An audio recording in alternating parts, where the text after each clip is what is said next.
সবাইকে স্বাগত জানাচ্ছি। আমি ফিরোজ তোহা। শুরুতেই সংবাদ শিরোনাম জানিয়ে দেব এই মুহূর্তে হাতে পাওয়া সর্বশেষ গুরুত্বপূর্ণ আপডেট আন্তর্জাতিক সংবাদ। শুরুতেই থাকছে বিশ্বকাপ ফাইনালের পর ইরানে হামলা শুরু করেছে যুক্তরাষ্ট্র।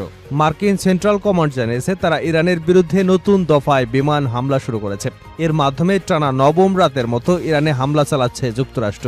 আজকের এই হামলা এমন এক সময় চালানো হচ্ছে যখন পুরো বিশ্ব ফুটবল বিশ্বকাপের উন্মাদনায় মেতেছে। এবারে জানাবো যুক্তরাষ্ট্রের ড্রোন ভূপাতিত করল ইরান। ইরানের দক্ষিণাঞ্চলে একটি মার্কিন LUCAS ড্রোন ভূপাতিত করবার দাবি করেছে ইরানের সামরিক বাহিনী। রোববার ইরানের সেনাবাহিনী জানায় নৌবাহিনীর আকাশ প্রতিরক্ষা ব্যবস্থা ড্রোনটি শনাক্ত করে সফলভাবে গুলি করে ধ্বংস করেছে।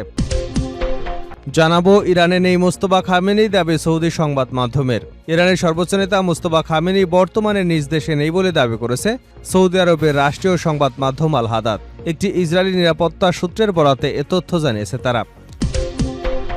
এদিকে জর্ডানে 2 মার্কিন সেনা নিহতের জেরে ইরানে ফের হামলা শুরু। যুক্তরাষ্ট্র ও ইরানের মধ্যে চলমান উত্তেজনার মধ্যেই নতুন করে পাল্টা হামলা শুরু হয়েছে। শনিবার রাতে যুক্তরাষ্ট্র ইরানের উপকূলীয় নজরদারি ব্যবস্থা, আকাশ প্রতিরক্ষা স্থাপনা লক্ষ্য করে বিমান হামলা চালিয়েছে বলে জানিয়েছে মার্কিন সামরিক বাহিনী। এদিকে মার্কিন হামলার 6 ঘন্টার মধ্যেই ইরানের গুরুত্বপূর্ণ টানেল চালু।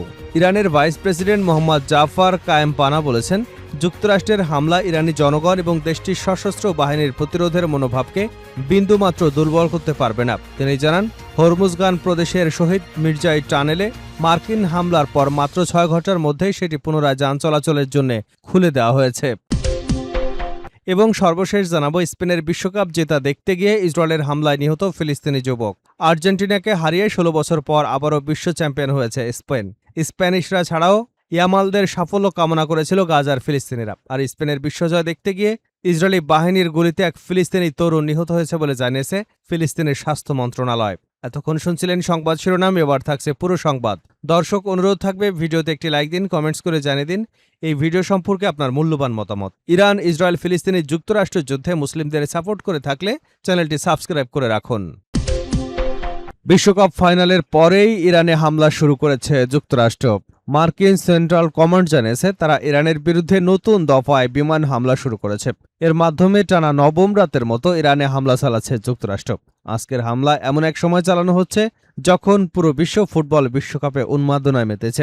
সামাজিক যোগাযোগ মাধ্যম এক্সে দেওয়া এক পোস্টে সেন্টকম জানায় নতুন এই সামরিক অভিযান এরই মধ্যে শুরু হয়েছে এবং এটি অব্যাহত থাকবে। সেন্টকমের দাবি হামলায় ইরানের সামরিক সক্ষমতাকে লক্ষ্যবস্তু করা হয়েছে। বিশেষ করে হরমুজ প্রণালীতে চলাচলকারী বাণিজ্যিক জাহাজ, বেসামরিক নাবিকদের উপর হামলায় ব্যবহৃত সামরিক অবকাঠামো সক্ষমতাকে ধ্বংস করাই এই অভিযানের উদ্দেশ্য। হরমুজ প্রণালী বিশ্ব জ্বালানি সরবরাহের অন্যতম গুরুত্বপূর্ণ নৌপথ। এ অঞ্চলে চলমান সংঘাতের কারণে আন্তর্জাতিক বাণিজ্য ও তেল পরিবহন নিয়ে উদ্বেগ আরও বেড়েছে। অন্যদিকে ইরানের ছোড়া ড্রোন হামলা প্রতিহত করতে বিমান প্রতিরক্ষা ব্যবস্থা সক্রিয় করেছে কুয়েত। দেশটির সশস্ত্র বাহিনীর জেনারেল স্টাফ জানিয়েছে আকাশসীমায় প্রবেশ করা শত্রু ড্রোনগুলোকে লক্ষ্য করে প্রতিরক্ষা ব্যবস্থা কাজ করছে। সামাজিক যোগাযোগ মাধ্যম এক্সে দেওয়া এক বিবৃতিতে কুয়েতের সশস্ত্র বাহিনী জানায় বিভিন্ন স্থানে যে বিস্ফোরণের শব্দ শোনা যাচ্ছে সেগুলো মূলত আকাশ প্রতিরক্ষা ব্যবস্থার মাধ্যমে ড্রোন ভূপাতিত করবার সময় সৃষ্টি হচ্ছে। বিবৃতিতে নাগরিকদের আতঙ্কিত না হয়ে সংশ্লিষ্ট কর্তৃপক্ষের জারি করা নিরাপত্তা নির্দেশনা মেনে চলার আহ্বান জানানো হয়েছে। এদিকে যুক্তরাষ্ট্র ইরানের চলমান সামরিক উত্তেজনার মধ্যে উপসাগরীয় অঞ্চলে নিরাপত্তা পরিস্থিতি আরও জটিল হয়ে উঠেছে। কুয়েতের এই ঘোষণা আঞ্চলিক সংঘাত আরও বিস্তৃত হওয়ার আশঙ্কাকে নতুন করে উস্কে দিয়েছে। যুক্তরাষ্ট্রের ড্রোন ভূপাতিত করল ইরান। ইরানের দক্ষিণাঞ্চলে একটি মার্কিন LEUCAS ড্রোন ভূপাতিত করবার দাবি করেছে ইরানের সামরিক বাহিনী। রোববার ইরানের সেনাবাহিনী জানায় নৌবাহিনীর আকাশ প্রতিরক্ষা ব্যবস্থা ড্রোনটি শনাক্ত করে সফলভাবে গুলি করে ধ্বংস করেছে। ইরানের রাষ্ট্রীয় বার্তা সংস্থা IRNA ভূপাতিত ড্রোনটির ক্ষতিগ্রস্ত অংশের একটি ছবিও প্রকাশ করেছে। সেনাবাহিনীর দাবি ড্রোনটি দেশের দক্ষিণাঞ্চলে ধ্বংস করা হয়েছে, তবে ঠিক কোন এলাকায় এটি ভূপাতিত হয়েছে সে বিষয়ে বিস্তারিত তথ্য দেওয়া হয়নি। উল্লেখ্য LEUCAS একটি স্বল্প ব্যয়ের মানববিহীন যুদ্ধ ও প্রাণঘাতী হামলার ড্রোন।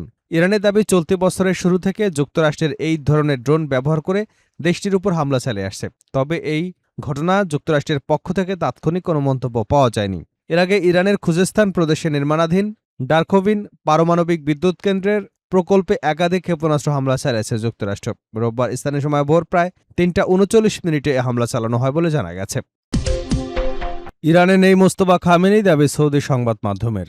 ইরানের সর্বোচ্চ নেতা মোস্তফা খামেনি বর্তমানে নিজ দেশে নেই বলে দাবি করেছে সৌদি আরবের রাষ্ট্রীয় সংবাদ মাধ্যম আল হাদাত। একটি ইসরায়েলি নিরাপত্তা সূত্রের বরাতে এ তথ্য জানিয়েছে তারা।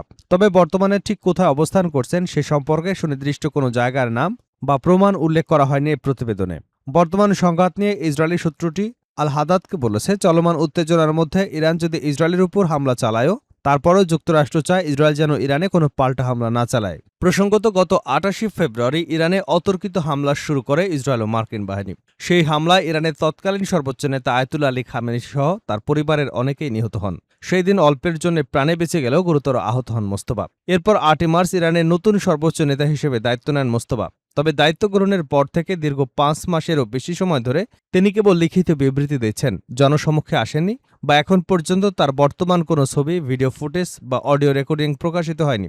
এমনকি বাবা আয়াতুল্লাহ আলী খামেনির সপ্তাহব্যাপী রাষ্ট্রীয় শোক বিদায়ে মোস্তফা খামেনিকে দেখা যায়নি। এর আগে মার্চে কিছু পশ্চিমা এবং কুয়েতি সংবাদ মাধ্যমের প্রতিবেদনে দাবি করা হয়েছিল, মার্কিন ও ইসরায়েলি হামলায় গুরুতর আহত অবস্থায় মোস্তফাকে চিকিৎসার জন্য গোপনে রাশিয়ায় নেওয়া হয়েছে। সেখানে মস্কোতে তার চিকিৎসা চলছে। তবে পরবর্তীতে ইরানের পক্ষ থেকে আনুষ্ঠানিকভাবে এ খবর অস্বীকার করা হয়েছে। জর্ডানে ২ মার্কিন সেনা নিহতের জেরে ইরানে ফের হামলা। যুক্তরাষ্ট্র এবং ইরানের মধ্যে চলমান উত্তেজনার মধ্যে নতুন করে পাল্টা হামলা শুরু হয়েছে। শনিবার রাতে যুক্তরাষ্ট্র ইরানের উপকূলীয় নজরদারি ব্যবস্থা, আকাশ প্রতিরক্ষা স্থাপনা লক্ষ্য করে বিমান হামলা চালিয়েছে বলে জানিয়েছে মার্কিন সামরিক বাহিনী। মার্কিন সেন্ট্রাল কমান্ড জানিয়েছে, হামলার অন্যতম লক্ষ্য ছিল ইরানের ইসলামিক রেভলিউশনারি গার্ড কোর IRGCর কিছু স্থাপনা। যুক্তরাষ্ট্রের দাবি, জর্ডানের মার্কিন সেনাদের উপর হামলার ঘটনায় জড়িত IRGCর সদস্যদের লক্ষ্য করেই এই অভিযান চালানো হয়েছে। ওই হামলায় ২ জন মার্কিন সেনা নিহত এবং আরও একজন নিখোঁজ রয়েছেন। ইরানের রাষ্ট্রীয় গণমাধ্যম জানিয়েছে, হরমুজ প্রণালীর কেশম দ্বীপে মার্কিন হামলা হয়েছে। এর জবাবে ইরানের সেনাবাহিনী দাবি করেছে, তারা কুয়েতে থাকা ২টি মার্কিন সামরিক ঘাঁটিতে ড্রোন হামলা চালিয়েছে। একই সময় বাহরাইন জানিয়েছে, তার আকাশপথে আসা হামলা প্রতিহত করেছে। গত কয়েকদিনে যুক্তরাষ্ট্র এবং ইরানের মধ্যে সামরিক সংঘাত আরও তীব্র হয়েছে। উভয় পক্ষই একে অপরের বিরুদ্ধে গুরুত্বপূর্ণ স্থাপনায় হামলার অভিযোগ তুলেছে। যুক্তরাষ্ট্র ইরানের বন্দরগুলোর উপর নতুন করে অবরোধ আরোপ করেছে, আর ইরান হরমুজ প্রণালী বন্ধের ঘোষণা দিয়েছে। রোববার ইরানের Islamic revolutionary guard corps IRGC জানিয়েছে, ২টি জাহাজই ইরানের সতর্কবার্তা উপেক্ষা করে হরমুজ প্রণালী দিয়ে চলাচলের চেষ্টা করায় দুর্ঘটনার শিকার হয়েছে। ইরান সতর্ক করে বলেছে, যুক্তরাষ্ট্রের প্রভাবাধীন কোনো জাহাজ অনিরাপদ পথে চলাচল করলে তা ঝুঁকির মুখে পড়বে। এদিকে জর্ডানের আকাবা শহরে আন্তর্জাতিক বিমানবন্দর এবং সমুদ্র বন্দর নিরাপত্তাজনিত কারণে খালি করা হয়েছে বলে জানিয়েছেন আম্মানে অবস্থিত মার্কিন দূতাবাস। তবে জর্ডান সরকারের পরে এ তথ্য অস্বীকার করেছে। তারা কোনো নতুন হুমকি শনাক্ত করেনি এবং কোনো বন্দরও খালি করা হয়নি। মার্কিন সামরিক বাহিনী জানিয়েছে, ইরানের উপর এটি তাদের টানা ৮ম রাতের অভিযান। তাদের দাবি, এসব হামলার উদ্দেশ্য হল হরমুজ প্রণালীতে বাণিজ্যিক জাহাজ চলাচলের জন্য ইরানের হুমকি দেওয়ার সক্ষমতা কমানো এবং মার্কিন সেনাদের উপর হামলার জবাব দেওয়া। চলমান সংঘাতে যুক্তরাষ্ট্রের নিহতের সংখ্যা বেড়ে ১৬ জনে দাঁড়িয়েছে। এর মধ্যে চলতি মাসের শুরুতে নিখোঁজ হওয়া এক মার্কিন নৌবাহিনীর পাইলটকে মৃত ঘোষণা করা হয়েছে। অন্যদিকে ইরানের স্বাস্থ্য মন্ত্রণালয় জানিয়েছে, গত ৩ সপ্তাহে মার্কিন হামলায় দেশটিতে অন্তত ৫০ জন নিহত এবং ৫০০ জনেরও বেশি আহত হয়েছেন।